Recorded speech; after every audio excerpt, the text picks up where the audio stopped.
Come on through. Some of these bits are a little bit tight. You wouldn't want to be up here if you're afraid of heights.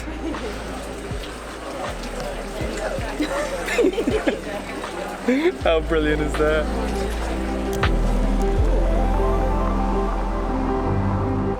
Welcome back to Brussels. We're so excited! Yesterday was all about trying all of the amazing food and recovering from our food coma. But it did help us see a lot of the city as well. It made us realize that, yeah, Brussels looks absolutely beautiful, but today we really want to go and check out all of the main sites. This is about the extreme tourism to see as much as we can in one day. And we're thinking we're going to start in, what's it called? The Grand Place. Oh, that's right.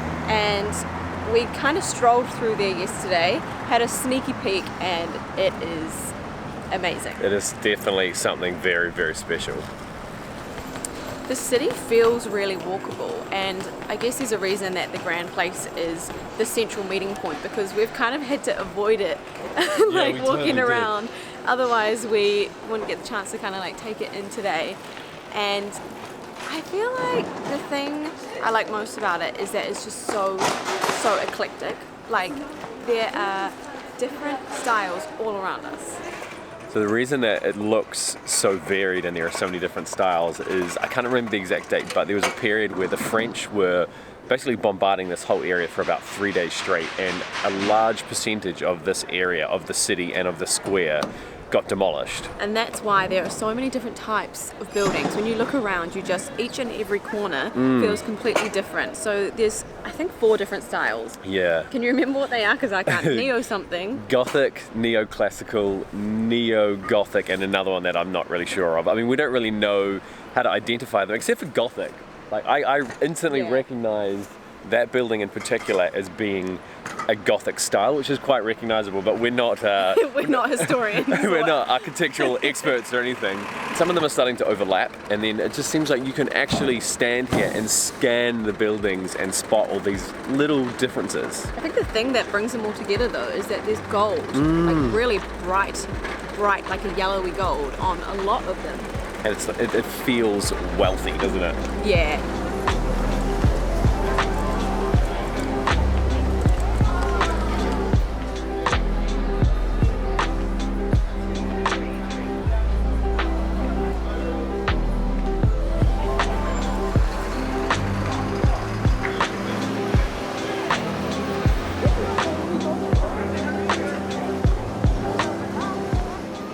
We have managed to get something quite special. We're going to get to share a view of the Grand Place from a very different perspective. Visit Brussels has allowed us to get some sort of a private access to go up the City Hall tower so that we can get a look back down. We don't know how many stairs it is or anything, but I think it's 96 meters tall. So we get to go to the top of the spire, or at least somewhere up there. Behind us is the Grand Place, and now there's a little bit of a square in behind. I'm excited that we get to go. Well, you can see it from here. Look how high up that is. Time for a little bit of exercise in the morning. We should have had some coffee first. I know. We might need it for this.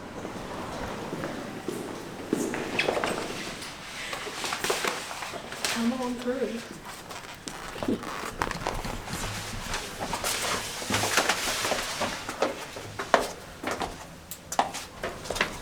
How many stairs, I wonder? I already feel dizzy. We literally just died.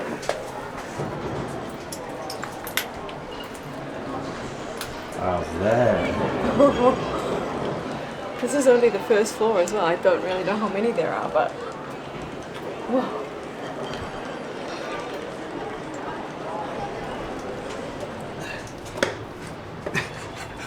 Some of these bits are a little bit tight. It's definitely getting tighter the higher we go. Oh wow. Ooh, you can feel the weather now. It's starting to get colder as we go up. Oh, I'm so out of breath. So this is the second level where the tower bells are, and this is actually a 360 view all the way around the city. Brussels is very, very beautiful. Not just the square. The square obviously has the most character because of the gold and all the different styles and everything, but Ooh, out of breath. But just in general, seriously beautiful place. And that is essentially the staircase that we're walking up. It's pretty thin. To the Finally top. stop. We're at the top.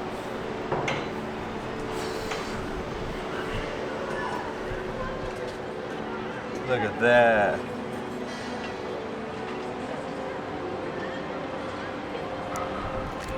You wouldn't want to be up here if you're afraid of heights.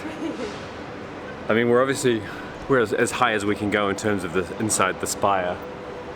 And it looks like I would guess we're about 80 meters up. If that's 96, 80 meters up, just to be able to look back down. Yeah, I'm digging this.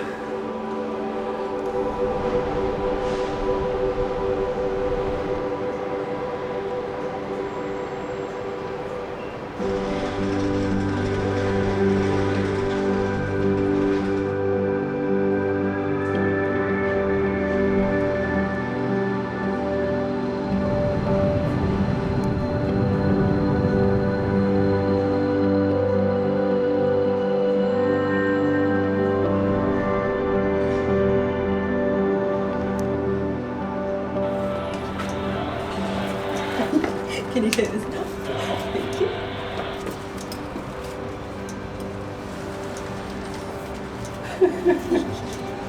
I don't know why I'm laughing, I'm next. Okay, do you want me to take something? Yeah, I'll give you the bag.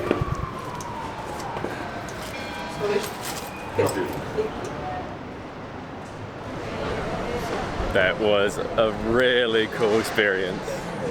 I feel really lucky that we got to go up there and see it from a different perspective, but even if you are only seeing it from ground level, it is well worth it. Definitely.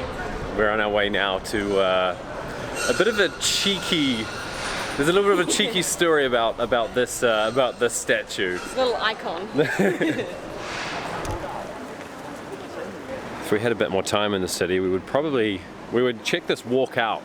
This is a comic strip walk. Well, this is obviously one of the murals, one of the paintings that's part of the walk. That's Tintin up the top here.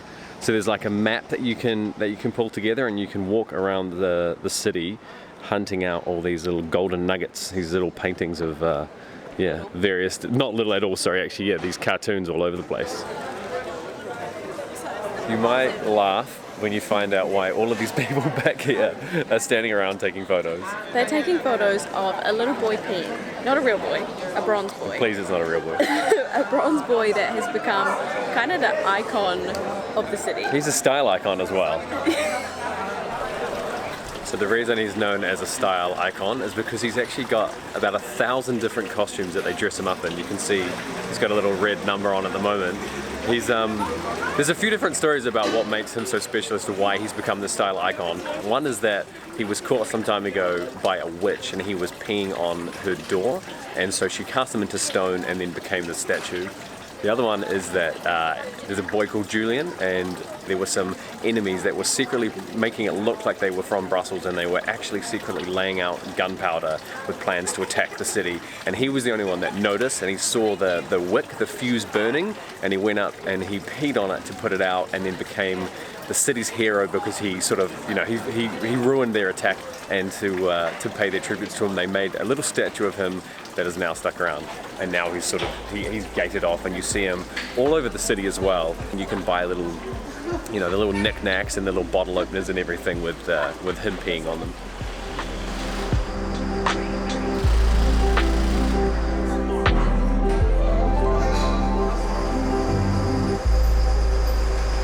We covered off so much food in our last vlog, but there was mostly sweet stuff like waffles.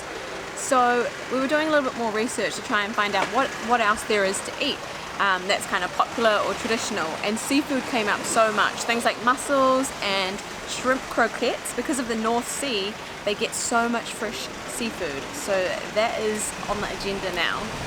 The place is called Die Nordsee? I mean, if it's got a fish on it, it's got to be good, right? Yeah. So the process here is you go up to this little corner store and you place your order. They give you your knife and fork and your breads, and then they call out your name, So we're just waiting now to kind of go back over, get our food, and then they've got all these stand-up tables. Oh, that was literally Stacey. Stacey, where are you? Thank you. Voilà, voilà. Yeah. S'il vous plaît, please. Thank you. Oh wow. Kunstkoket and calamari. Okay, so I'm going for the croquettes. I'm going for the calamari. Oh, I can even see the shrimp in there already. Oh yeah. Cheers. Cheers.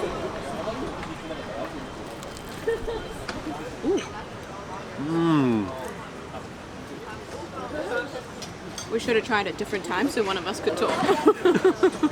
How's that?